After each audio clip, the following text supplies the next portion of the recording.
Bonjour, bienvenue à la vidéo sur les référentiels en métrologie. Donc, ça va être une longue vidéo parce qu'il y a beaucoup d'éléments à couvrir. Vous pouvez prendre une pause en arrêtant la vidéo une fois de temps en temps, mais c'est de la matière qui est importante pour ce cours. Commençons par voir ce qu'est un référentiel. Bien, un référentiel, c'est une géométrie qui est théoriquement parfaite. D'accord? Donc, la perfection, c'est quelque chose qui est parfait et on s'en sert comme référence. Il fut un temps où pour trouver ces dimensions-là, on utilisait des éléments dans la nature. Par exemple, on avait le grand K, qui était une masse qui se trouvait en France, qui était le kilo international. De la même façon, le mètre était une barre de métal que l'on avait de platine, je me souviens bien, qu'on en avait à un endroit qui représentait le mètre. Et la seconde, eh bien, c'était le temps que prenait la révolution de la Terre, la journée que la faisait la Terre, divisé par bien le nombre d'heures, puis le nombre de minutes, puis le nombre de secondes. Donc, c'était la façon qu'on le définissait.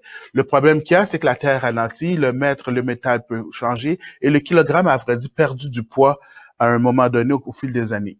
Donc, il fallait trouver une façon de décrire parfaitement ces concepts de kilogrammes, de mètres et de secondes. Pour ce faire, il y a des unités, il y a des références qui ont été définies comme ici, on peut le voir, pour chacun. Donc, le kilogramme est maintenant défini par la constante de Planck. Le mètre est défini par la vitesse de la lumière dans le vide, puis la seconde, elle, est définie par la fréquence du césium 133. Donc, ce sont les éléments. Dans le cours ici, ce qui nous intéresse, c'est la définition du mètre, parce que c'est ce que nous allons voir ici, c'est comment utiliser des dimensions de longueur. Donc, lorsqu'on parle du mètre, et tout ce qui est, à vrai dire, système métrique, ce qui est intéressant, c'est que dépendamment de l'ordre de grandeur, on va utiliser des préfixes. Donc, kilo, lorsqu'on veut dire 1000, hecto, qu'on veut dire 100, déca, lorsqu'on veut dire 10, déci pour un dixième, centi pour un centième, puis milli pour un millième, micro pour un millionième de l'unité de mesure. Dans le cas des mètres, ça va être kilomètre, décamètre, décimètre, centimètre, millimètre, micromètre. Donc, les unités, il y a des unités impériales ou américaines. Il y a des petites différences dans certaines des unités entre l'impériale et l'américaine, mais nous n'en parlerons pas ici. Donc, voici les termes en français et en anglais, les symboles et les conversions. Lorsqu'on parle d'un mille ou un mar en anglais, le symbole est de MI, puis ensuite de ça, nous avons la conversion. Donc, un mille, c'est égal à 1760 yards, c'est-à-dire 1760 verges. Une verge telle qu'elle représente 3 pieds. Le pied représente 12 pouces et le pouce, lui, bien, on se retourne vers le système international pour le définir, c'est-à-dire qu'il est égal à 25,4 mm exactement. L'unité de base, donc, en génie, ce ne sont pas les mètres, mais bien les millimètres. Et de la même façon, en génie mécanique, pour être plus précis, de la même façon, l'unité en impérial est le pouce, le inch. D'accord? En aéronautique, on utilise le pouce, le inch. Pourquoi? Bien, il y a plusieurs raisons pour lesquelles les gens refusent de changer. Il y a eu des erreurs par le passé. Nous n'en rentrons pas comme détail ici, mais c'est important de savoir que souvent, vous allez rencontrer des pouces. Maintenant, il y a un vocabulaire lorsqu'on est pirate. On va dire corsaire, flibustier, forban, timonier, maturin, moussaillon. Ce sont tous des termes qui sont propres, disons, à la piraterie. Eh bien, comme les pirates ont leur vocabulaire, les métrologues ont leur propre vocabulaire. Nous voyons ici que dans la colonne, première colonne, la colonne de gauche, nous avons des chiffres 1, 2, 1, 0.1, 0.001, 0.0001. Comment est-ce que l'on le prononce en français et en anglais? Bien, le premier chiffre, 1, bien, c'est 1 pouce, 1 inch. Le deuxième chiffre, 2, eh bien, c'est 2 pouces, 2 inches. Jusqu'à là, tout va bien. Ensuite, il y a point 1. Point 1, bien, la façon de le dire, ce n'est pas point 1, mais on dit 100 millièmes de pouce. 100 thousandth of an inch, ou vous allez entendre 100 thou, tout simplement. Ensuite de ça, 10 millièmes, 10 thousandth of an inch, ou 10 thou. Ensuite, un millième, qui est 1,000th of an inch, ou encore 1 thou. Donc, ça, c'est la façon de le dire couramment. On dit 1 thou, 10 thou, 100 thou. C'est les façons que les anglophones vont le dire et il faut s'habituer à les entendre parce que sinon, ça peut être mélangeant. Quand on arrive à la quatrième décimale, bien, c'est un 10 millième de pouce. Donc, ils vont dire 1/10,000th of an inch ou encore 1/10 thou. D'accord? Ça devient bien mélangeant. Même les anglophones trouvent ça mélangeant, mais c'est comme une sorte de tradition. Maintenant, allons-y un peu plus dur. À partir du moment où on arrive à la 5e décimale, qu'est-ce qu'on dit? Eh bien, comme les anglophones n'avaient pas d'idée, ils ont emprunté quelque chose du côté du système international, le micro. Ils ont dit donc un 10 micropouces comme étant la 5e décimale. Donc, nous avons ici, en premier lieu, 10 micropouces. Donc, 6e décimale, bien sûr, va être alors un micropouce. Ça veut dire 1/1000e de pouce. La façon qu'on les prononce à ce moment-là, si on a le premier chiffre ici, le troisième chiffre ici, 0.123, eh bien, ça se prononce 123 millième. Le 0.1234, lui, se prononce 123 millième et 4/10 pour 4/10 millième. Donc, en anglais, 123 thou and 4/10. Tenth pour des dixièmes de mille. Maintenant, allons à l'édition « J'ai mal à la tête, j'ai besoin d'une bière ». Si on regarde ici, un micropouce, en français, on va dire un micro ou un micropouce. En anglais, ils vont dire one micro souvent, au lieu de dire one micro inch. Tandis que pour le micromètre, ils vont utiliser un micron ou one micron. En fait, micron, un micron, c'est l'ancien mot pour un micromètre. Ça a été changé il y a plusieurs temps, mais il est resté dans l'usage. Donc, certains dans l'industrie l'utilisent pour distinguer la partie métrique de l'impérial. Mais il faut faire attention parce que un micromètre n'est pas égal à un micropouce. Un micromètre, c'est 25,4 fois plus petit qu'un micropouce. Enfin, une autre chose qui est vraiment très mélangeante, c'est ceci. La virgule n'est pas égale au point.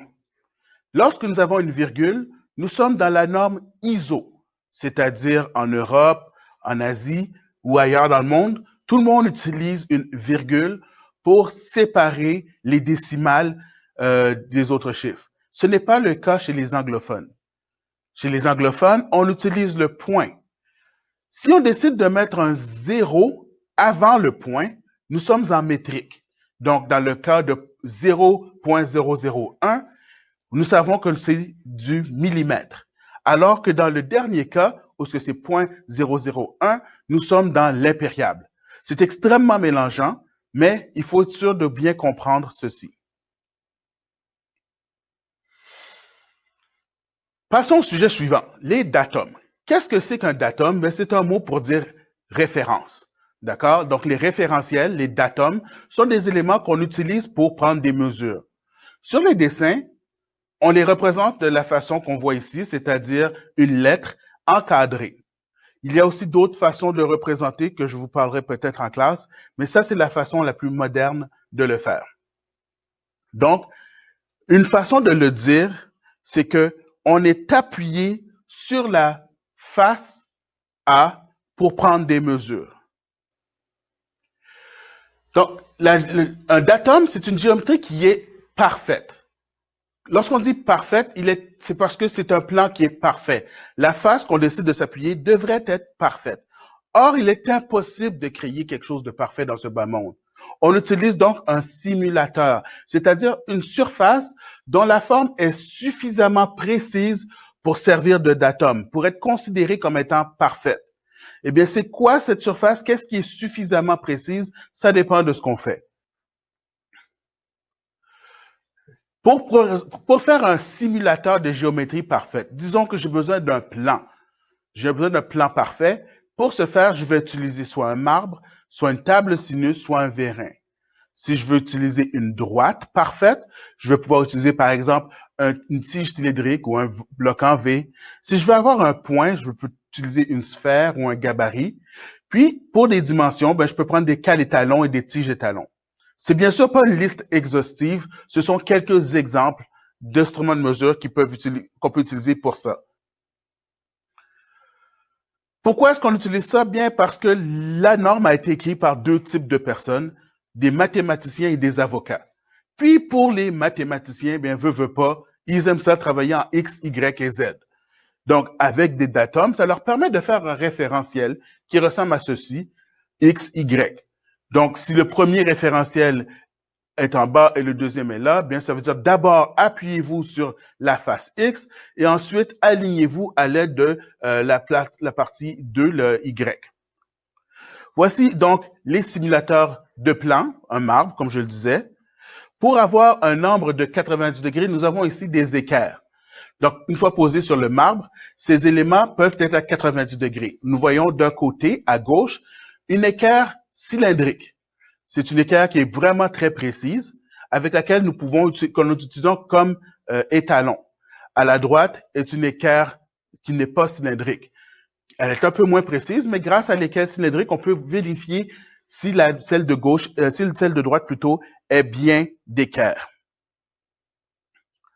Un autre simulateur que nous voyons ici, c'est la table sinus. Elle représente encore un plan, mais ce plan-là est d'un angle X qu'on va pouvoir déterminer en plaçant sous l'angle une série de cas d'étalons pour savoir quel est l'angle que l'on veut.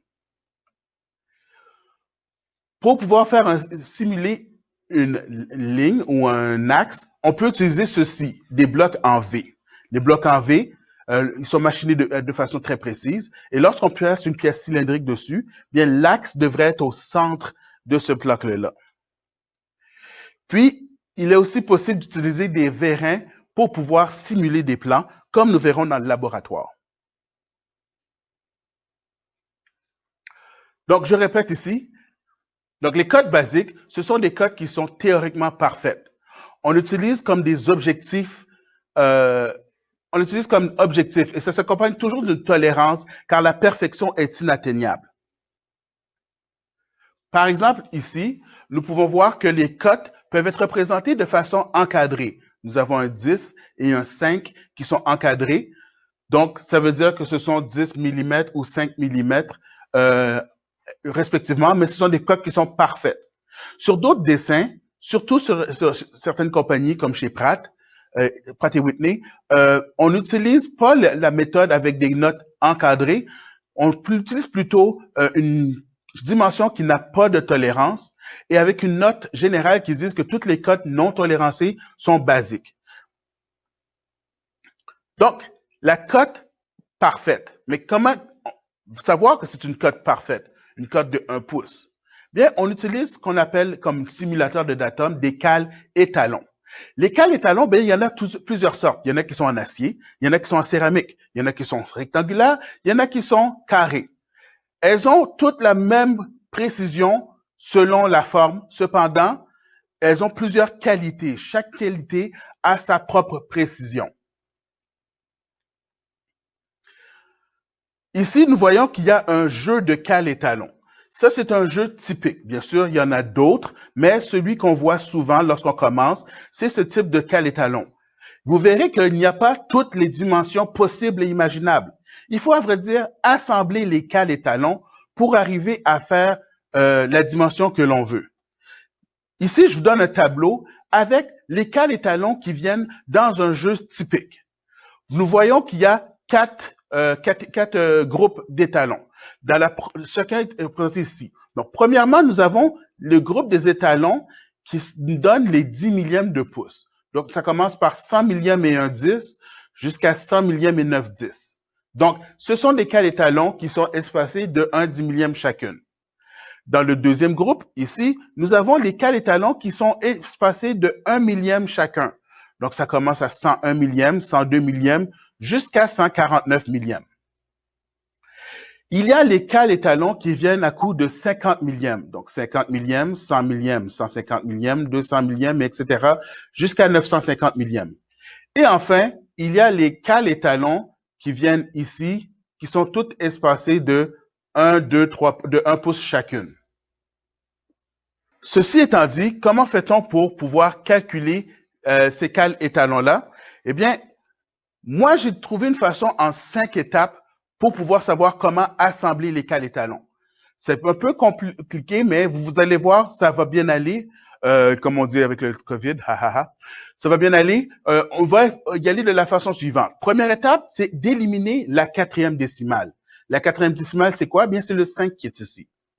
Ensuite, on transforme après le résultat, la deuxième et la troisième décimale en soit 0, soit 50, c'est-à-dire les chiffres qui vont apparaître ici après que nous ayons éliminé le 5. Ces deux chiffres-là, on va les transformer en 0 ou en 50. Ensuite, ça va automatiquement nous permettre d'éliminer les décimales qui restent, puis on va éliminer tranquillement les entiers. Enfin, la dernière étape, c'est de vérifier qu'on n'a pas fait d'erreur. Allons-y, commençons par la première étape, c'est-à-dire éliminer la quatrième décimale. Si je regarde dans mon jeu de cal étalon, quelle soustraction, quel chiffre pourrais-je utiliser pour pouvoir éliminer ce 5-là? Bien, si je regarde, je prends 100 millièmes et 5/10. Si je fais la soustraction de 100 millièmes et 5/10 à mon 3 pouces 639 millièmes et 5/10, bien, ça me donne 3 pouces 539 millièmes et le 5/10 a disparu. Donc, en utilisant ma cale de 100 millièmes et 5/10, j'ai réussi à transformer mon 5/10 en 0, donc à l'éliminer. Il ne me reste à ce moment-là que 3 pouces 339 et 9/10. Donc, ce 39-là, vous vous souvenez, la deuxième étape était de transformer le 39 en soit 0,0 ou en 50. Comment est-ce que je sais lequel choisir? Bien, c'est simple. Si ce chiffre-là est supérieur à 50, bien, je vais le transformer en 50.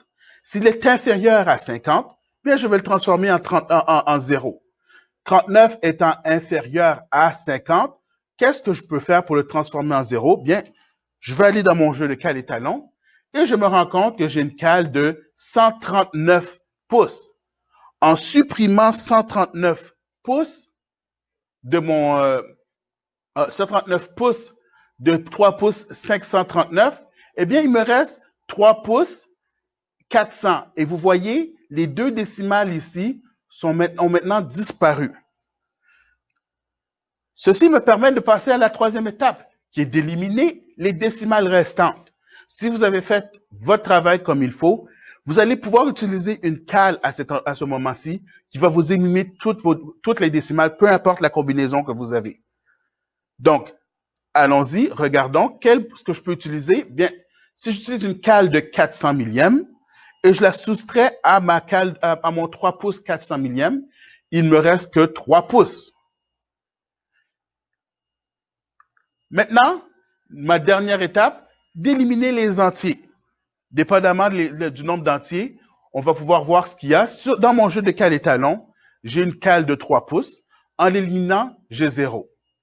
Enfin, on fait la vérification. La vérification se fait comment?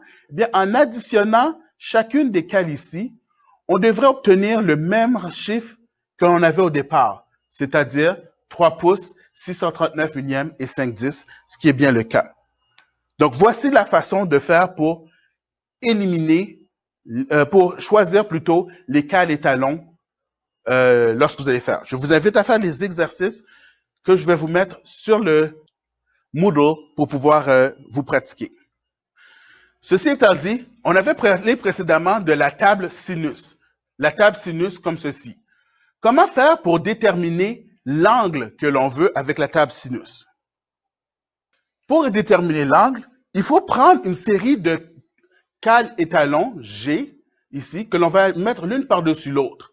En mettant ces cales d'étalons sous la patte qui est ici, on va pouvoir créer l'angle A ici en faisant un calcul de sinus. Donc, si j'ai une table de 6 pouces, et que je veux avoir un angle de 14 degrés, bien, je fais le sinus de 14 degrés fois 6 pouces, et ça va me donner 1 pouce 451 millièmes et 5/10. Je dois alors faire un montage de 1 pouce 450 millièmes et 5/10 pour pouvoir le placer sur ma table sinus. J'espère que cette vidéo vous a été utile et que vous avez réussi à comprendre ce qu'est un simulateur de datum. En fait, compte, un simulateur de datum, c'est un simulateur de quelque chose de parfait. Soit une dimension parfaite, soit un angle parfait, soit autre chose. Je vous invite à regarder la vidéo de nouveau pour que vous puissiez pouvoir avancer dans votre connaissance du sujet. S'il y a quoi que ce soit, vous pouvez toujours me contacter par courriel ou encore en classe pour qu'on puisse mettre ça en pratique. Merci, bonne journée.